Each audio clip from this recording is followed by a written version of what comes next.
It was presented as the ultimate escape, a marriage to one of the wealthiest men in the Emirates, a life of luxury in a Dubai mansion, and financial security for generations to come.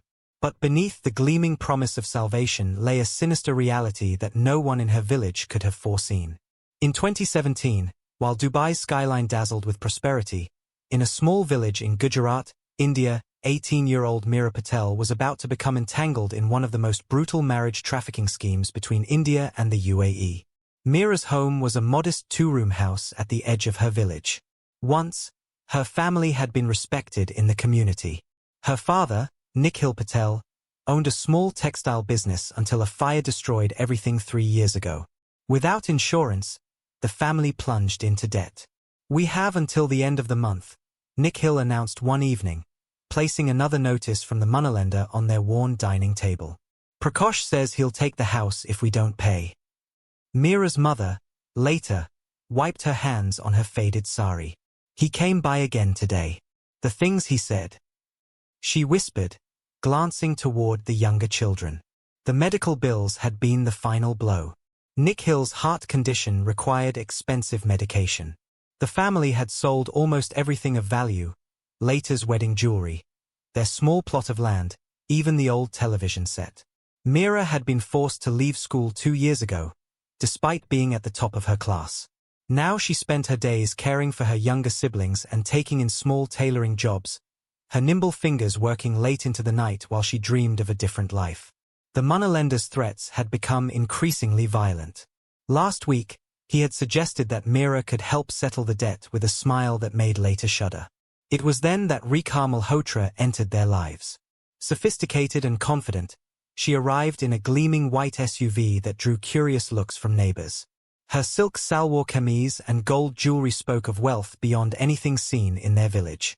"I've helped dozens of girls from villages just like yours," Tariq explained as she sipped chai. "They now live in mansions with servants, wearing diamonds bigger than your thumb." She opened a sleek laptop and showed them photographs. Young Indian women in designer clothes standing in front of palatial homes, swimming pools, and luxury cars. "This could be Meera," she said, pointing to an image of a girl wearing a gold necklace that would have paid their debts 5 times over. "I represent several high-net-worth individuals from the Gulf region," Tariq continued. "One of my clients has expressed particular interest after seeing Meera's photograph." "What photograph?" Nikhil demanded. Tariq smiled apologetically. "From the temple festival last month. Sheikh Jassim Al-Otaiba is very selective." On the laptop screen, Tariq displayed the sheikh's image. A 60-year-old man with graying hair and stern eyes, standing before a massive palace with fountains. His business holdings stretched across real estate, oil investments, and international shipping. "The sheikh would offer a generous dowry payment of 15 lakh rupees, Tariq said casually. "Enough to clear all debts and provide for your younger children's education." Nikhil's face darkened. "My daughter is not for sale." "Of course not," Tariq replied smoothly. "This is a proper marriage arrangement, albeit an expedited one. The sheikh has business matters requiring resolution soon, which is why we must move quickly if interested." That night, the family barely slept as they discussed the proposition. The age difference troubled them, as did the distance. Meera would be in a foreign land, far from anyone she knew. "I don't trust this woman," Nikhil said, his voice strained. "But what choice do we have? Prakash will throw us out next week." In the corner of their small room, Meera sat silently, listening to her parents debate her future. She thought of her 16-year-old friend Priya, who had married a local boy last year and already had dark circles under her eyes from constant work and mistreatment by her in-laws. Was this foreign arrangement really worse than the limited options available to her here? 3 days later, Tariq returned with contracts and a video call from Sheikh Jassim himself. The image was grainy, but they could see his opulent office with gold-trimmed furniture. He spoke briefly, his heavily accented English translated by Tariq.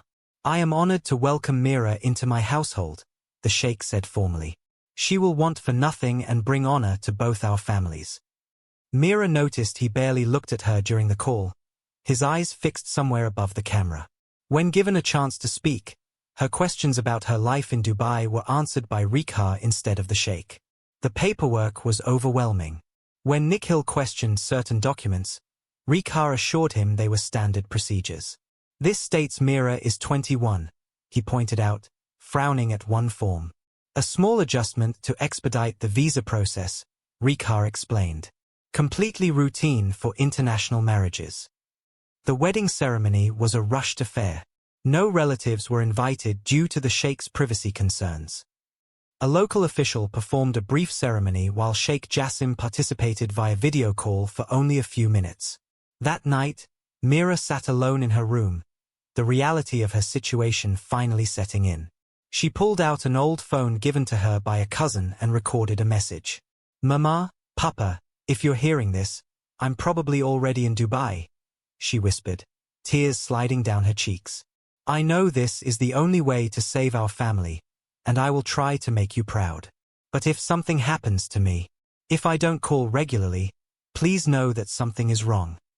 She hid the phone in a secret pocket she had sewn into her suitcase, knowing it might be her only connection to the life she was leaving behind. As dawn broke, Rekha arrived to take Meera to the airport, where a first-class ticket to Dubai awaited her, the first step into what would soon become her worst nightmare. A landscape of impossible towers piercing the cloudless sky. The driver, silent and stern-faced, offered no conversation as they traveled from the airport through boulevards lined with palm trees. When they arrived at the Sheikh's compound in Emirates Hills, Meera's breath caught in her throat. Massive walls surrounded the property, topped with security cameras that rotated slowly. Guards in crisp uniforms stood at the ornate iron gates, which opened automatically as their vehicle approached. The main house rose before them, a sprawling white mansion with columns and domes. "This way, madam," said a uniformed staff member who appeared as soon as the car stopped. "The Sheikh is not home yet. I will show you to your quarters." Meera followed through marble hallways adorned with crystal chandeliers. Her suite was larger than her entire family home.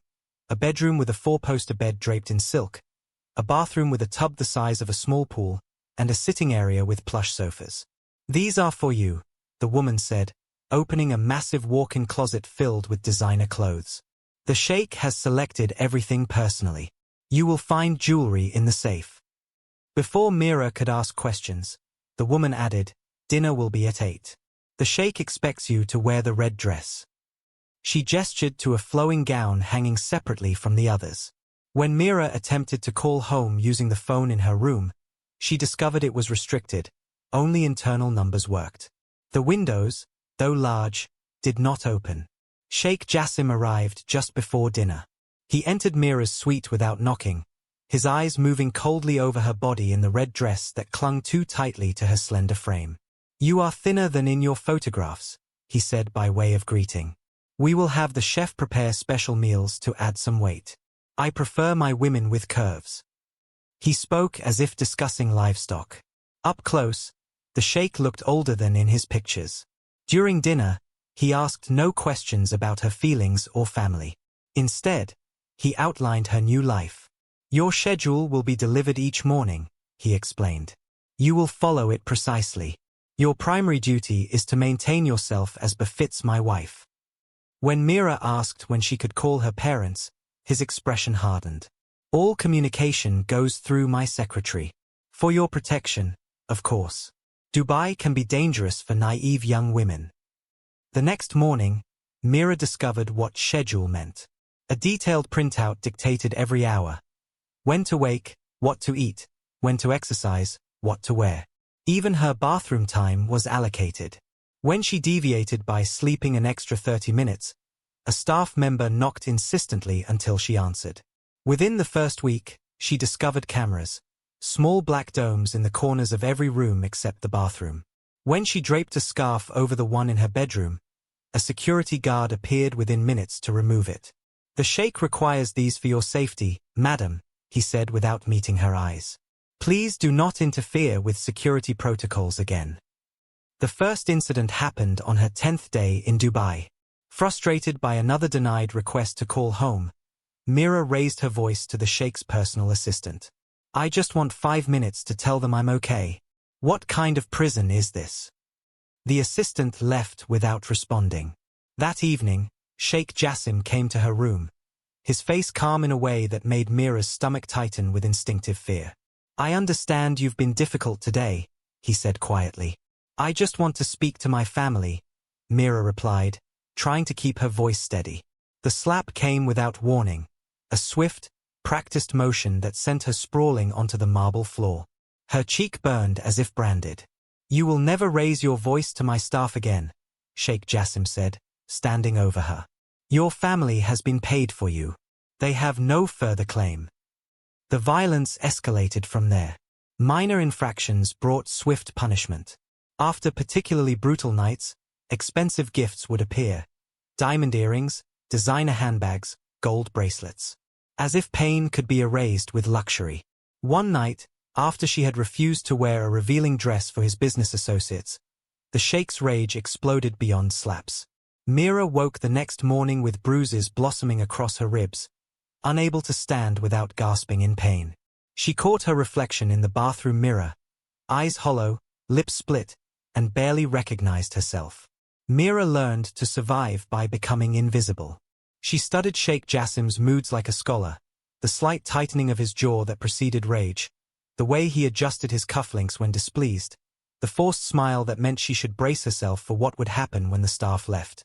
She discovered the blind spots in the surveillance system, the northwest corner of the garden where cameras couldn't quite reach, the service corridor monitored only by motion sensors that could be timed, the 3-minute gap when security shifted duties at 3 p.m. Yasmin, a Filipino housemaid who had worked in the compound for 7 years, became Meera's quiet ally. She never spoke directly about the Sheikh's cruelty, but her actions conveyed understanding. Extra painkillers left discreetly on Meera's nightstand, makeup placed strategically to cover bruises, whispered warnings about the Sheikh's schedule changes. "You're not the first," Yasmin murmured one day while changing linens. "But you could be different. Be careful, but be smart." Using the phone she had smuggled in her suitcase, Meera managed occasional brief calls to her family from the bathroom, the one place without cameras. She never told them the truth, knowing the money they had received was feeding her siblings and paying for her father's medication. Everything changed during a business gathering at the compound 6 weeks after her arrival. Sheikh Jassim was hosting international investors in the Grand Hall. Meera, dressed in an expensive gown and instructed to smile and speak only when addressed directly, was being displayed like another luxury acquisition. Among the guests was a younger man whose resemblance to Sheikh Jassim was unmistakable. Though his features were softer, his build leaner. When the Sheikh grudgingly introduced him as "my son, Tariq," Meera noticed the tension between them. How Tariq barely acknowledged his father, how the Sheikh's hand tightened around his glass when Tariq spoke. Later, as Meera stood alone on the terrace, Tariq approached. Unlike the other men who had leered at her throughout the evening, his eyes met hers with something like recognition. "The red mark on your wrist," he said quietly. "Handcuffs or restraints?" Meera instinctively pulled her bracelet down to cover the mark. "I don't know what you mean." "Yes, you do." Tariq glanced toward the security cameras before adding, "You're not the first bride my father has brought home. The others don't stay long." Before she could respond, he slipped something into her hand, a folded note, and walked away. Later, locked in her bathroom, Meera read his message, "Be careful what you eat or drink. When they disappear, it's always after dinner in his private dining room. I can help if you want, but not here. The roses in the East Garden. Tomorrow, 3 p.m. For the first time since arriving in Dubai, Meera felt something beyond fear, a dangerous flicker of hope. Meera stood among the roses in the East Garden precisely at 3 p.m., her heart pounding against her ribs as she pretended to admire the flowers. She had memorized the blind spot in the surveillance system that Yasmin had discreetly pointed out that morning. The Filipino housemaid had slipped her a note from Tariq alongside fresh towels, her eyes never meeting Meera's but her silent complicity clear. Tariq appeared suddenly, emerging from behind a tall hedge as if materializing from thin air. He wore casual clothes, jeans and a simple button-down shirt, that contrasted sharply with the formal attire she had seen at the business gathering. Without speaking, he motioned for her to follow him behind a stone fountain where the rushing water would mask their conversation. For 2 months, this became their pattern of communication. Notes passed through Yasmin, brief meetings in surveillance blind spots, careful timing around security rotations. Tariq revealed that he had been documenting his father's activities for years, collecting evidence of financial crimes, abuses, and the suspicious disappearances of at least 3 previous wives imported from various countries. His mother had been the first to vanish. She had threatened divorce after discovering Sheikh Jassim's infidelities, gathering evidence of his illicit business dealings to strengthen her position. Her body was later found in the desert, the official cause of death listed as a car accident. Tariq had been 16 then, sent away to boarding school in England the very next day. He had returned to Dubai only after completing business school, driven by a quiet determination to expose his father's crimes. Meera learned to time her movements with precision, using Sheikh Jassim's rigid schedule against him. When he traveled to Abu Dhabi every Thursday, she and Tariq would meet in the empty east wing of the compound. Inside a rarely used guest suite, they pieced together evidence, photographs of Meera's injuries, recordings of the Sheikh's threats, financial documents showing payments to officials who facilitated the trafficking of young women. Using the phone she had smuggled into Dubai, Meera began systematically documenting her life in the gilded cage. Each bruise, each threat, each moment of humiliation was captured and stored. Tariq arranged for the files to be encrypted and sent to a human rights lawyer in India who specialized in marriage trafficking cases. One evening, while Sheikh Jassim attended a government function, Tariq used his father's personal access codes to unlock a room on the compound's lower level. Inside, Meera discovered what could only be described as a museum of misery, shelves containing neatly labeled boxes with women's possessions. Passports, jewelry, personal letters, photographs, relics of lives interrupted. In one box marked Layla 2015, she found a diary with entries that stopped abruptly in mid-sentence. Their shared purpose inevitably transformed into something deeper. Both broken by the Sheikh in different ways, they found in each other pieces of themselves they thought lost forever. Tariq's childhood under his father's cruelty had left him with similar invisible scars. For Meera, he became the only person who truly saw her, not as property or a victim, but as someone fighting to survive. The first kiss happened after Sheikh Jassim had been particularly brutal, punishing Meera for speaking to a male gardener without permission. With her lips split and eye swollen, she had met Tariq in their usual place. He had brought antiseptic and ice, tending to her injuries with gentle hands. The tenderness after such violence broke something inside her. Their meetings grew more frequent, more dangerous. They began to imagine a future beyond the compound walls, escape to a country where Sheikh Jassim's influence couldn't reach them, testimony that would expose his crimes, justice for the women who had disappeared. Yasmin helped coordinate their meetings, adjusting security cameras when possible and warning them of schedule changes. As their evidence archive grew, so did their risk-taking. Sheikh Jassim maintained properties around the world, and they planned to escape during his next business trip to London. Tariq had prepared new identities, secure accommodation in a country without extradition treaties with the UAE, and connections to international human rights organizations that would protect them. The plan collapsed on a sweltering afternoon in August. Sheikh Jassim had departed that morning for what was supposed to be a 3-day business trip to Saudi Arabia. Meera and Tariq met in the East Wing to finalize escape preparations, their guard lowered by the belief they had ample time. They didn't hear the cars arriving, didn't notice the staff's sudden alertness. Sheikh Jassim's meeting had been cancelled, bringing him home unexpectedly. The first warning came from Yasmin, who burst into the room, her normally composed face twisted with panic. They had mere minutes before the Sheikh reached the main house. In the scramble to escape, Meera left behind her scarf, a small, inconsequential item that would prove catastrophic. They separated to avoid detection, with Tariq exiting through a service door while Meera used the garden path to return to her quarters. She reached her room safely, heart hammering in her chest, believing they had evaded discovery. That evening, Sheikh Jassim seemed distracted during dinner, his questions about her day unusually specific. He mentioned casually that the East Wing was being renovated, asking if she had been there recently. Meera denied it, maintaining the placid expression she had perfected over months of captivity, but noticed his eyes narrow slightly.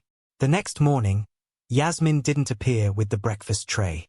A different housemaid served Meera, eyes downcast, refusing to answer questions about Yasmin's whereabouts. Later that day, Meera glimpsed Yasmin being escorted from the property by security, carrying a small bag of possessions. Their eyes met briefly across the courtyard, a look of warning and regret. That night, a note appeared under Meera's door, hastily scribbled, "He knows. Ibrahim watching you. Be careful." The trap was closing around them. Within days of Yasmin's removal, the compound transformed around Meera. Workers installed new security cameras in the garden, particularly in the areas she and Tariq had used for meetings. A security guard, Ibrahim, a hulking man with cold eyes, appeared whenever she left her room, maintaining a silent, intimidating presence just steps behind her. Sheikh Jassim announced new security protocols during a tense breakfast.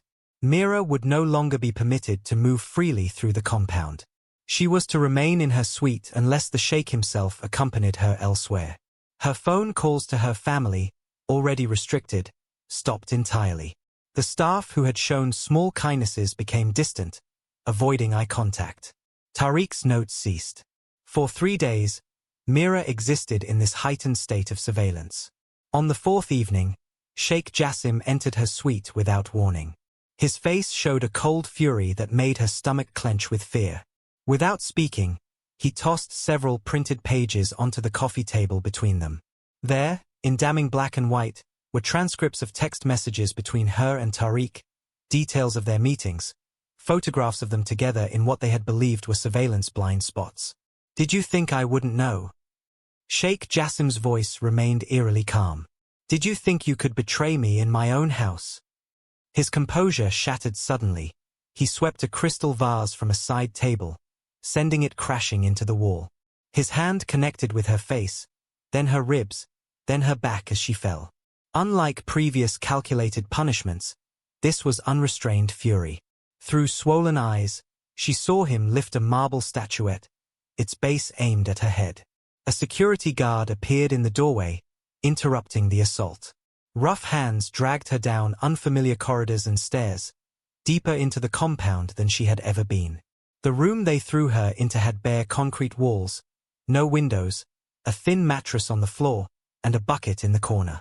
The heavy door locked with an electronic keypad. In the stark overhead light, she saw scratches on the walls, nail marks, counting lines, and in one corner, a name, Layla. For what seemed like days, Meera drifted in and out of consciousness. A guard occasionally delivered water and bread, enough to keep her alive but nothing more. Through cracked lips, she asked about Tariq, receiving only silence. During one food delivery, the guard, younger than Ibrahim, with a flicker of compassion, whispered, "Your lover confronted the sheikh. It didn't end well."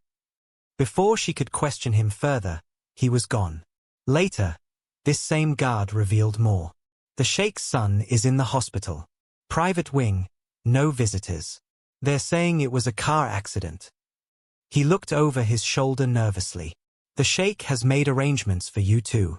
I heard him on the phone. Something about a permanent solution after the business gala next week." Alone in the darkness, Meera's mind began to fracture. She saw shadows moving in the corners, women in wedding clothes with bruised faces, whispering warnings she couldn't quite hear. The name scratched on the wall, Layla, seemed to pulse in the dim light. During a particularly vivid hallucination, Meera found herself tracing the wall where Layla's name was scratched. Her fingers caught on a loose piece of concrete. Behind it was a small cavity containing an antique dagger with a curved blade and mother-of-pearl handle. Had Layla hidden it there? Had she planned to use it but never found the opportunity? The sound of the electronic lock disengaging jolted Meera from her discovery. She barely had time to slide the dagger under the thin mattress before Sheikh Jassim entered, flanked by Ibrahim. The sheikh dismissed the guard with a wave. He was dressed in formal attire, a glass of amber liquid in his hand. The smell of expensive cologne mixed with alcohol as he approached. His eyes were unfocused, his movements slightly unsteady. "You know, my son is still alive," he said, taking a seat on the room's only chair. Disappointing. The doctors say he might even walk again. Eventually. Seems I've failed twice now, with him and with you.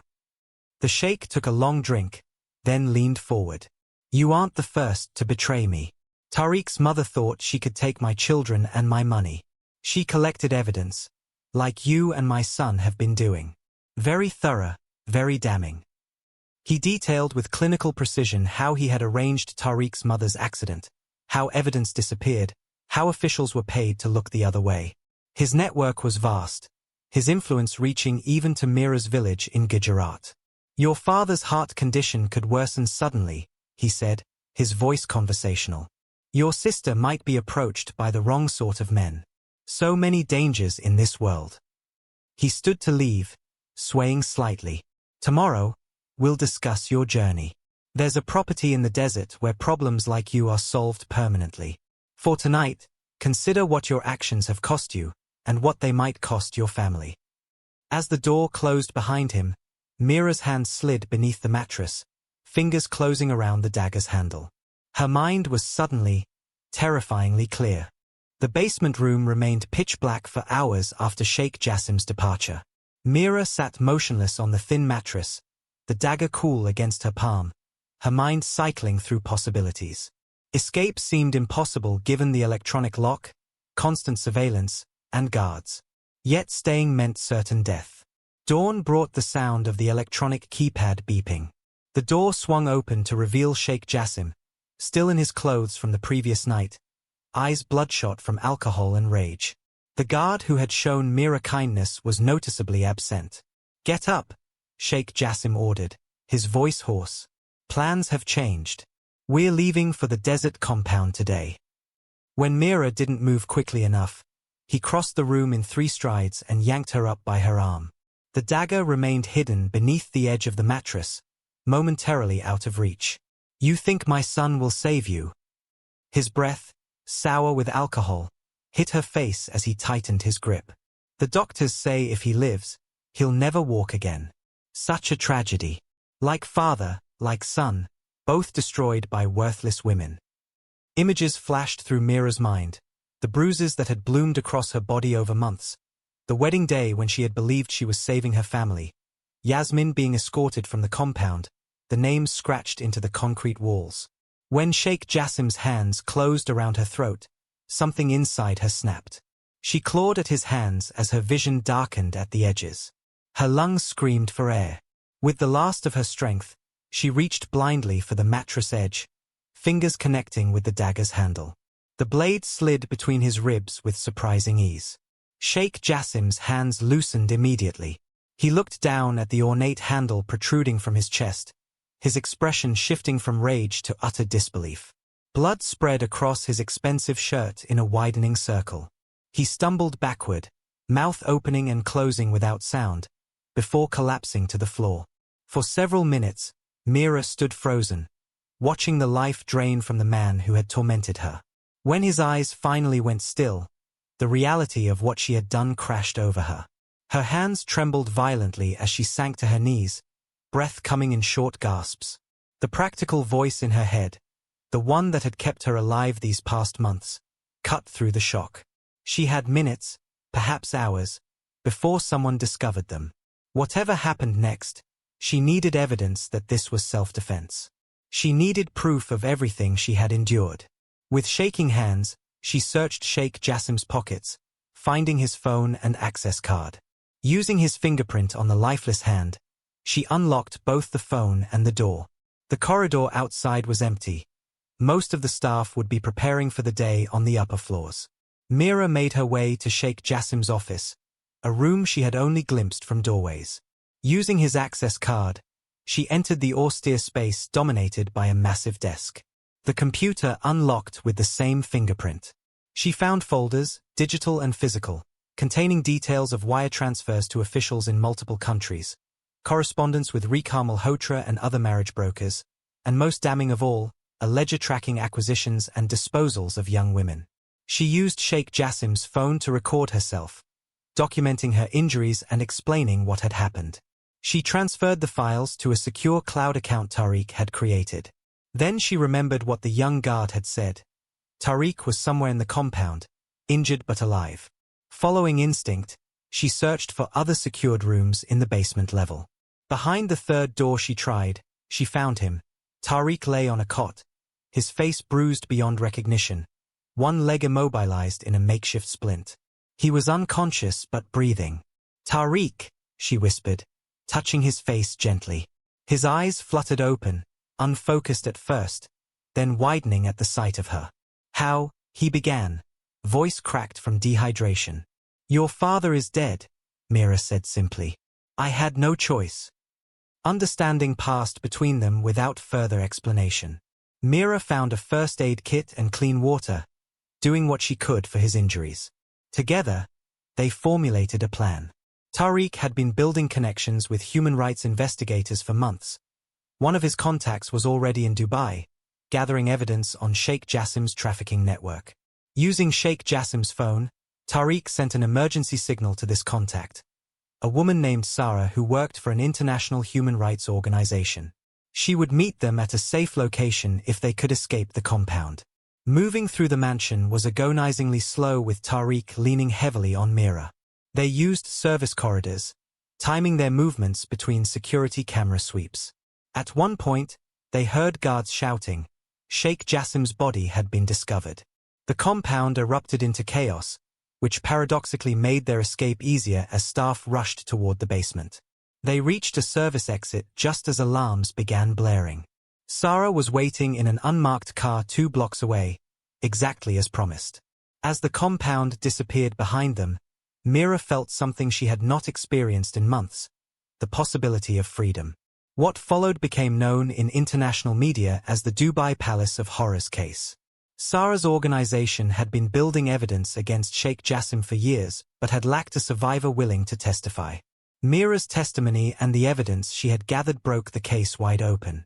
Police investigations uncovered human remains in the desert property where Sheikh Jassim had planned to take Meera. Forensic teams identified 3 previous wives who had disappeared after threatening to expose him. Bank records revealed an extensive network of officials and brokers operating across India, Pakistan, Bangladesh, and the Philippines. 3 years later, in 2020, Meera stood before a modern building in Mumbai, the Survivors' Sanctuary, built with funds from Sheikh Jassim's seized assets. The center provided temporary housing, legal assistance, and rehabilitation services for women escaping abusive marriages and trafficking situations. Beside her stood Tariq, finally recovered from his injuries, though he walked with a permanent limp. Their relationship had evolved beyond the intense connection forged in captivity. They worked together but lived separate lives, bound by shared purpose rather than romance. What had begun as a desperate act of survival had become a mission that would define the rest of her life, ensuring that no other woman would ever experience what she had endured behind the gleaming facade of Sheikh Jassim Al-Otaiba's golden cage.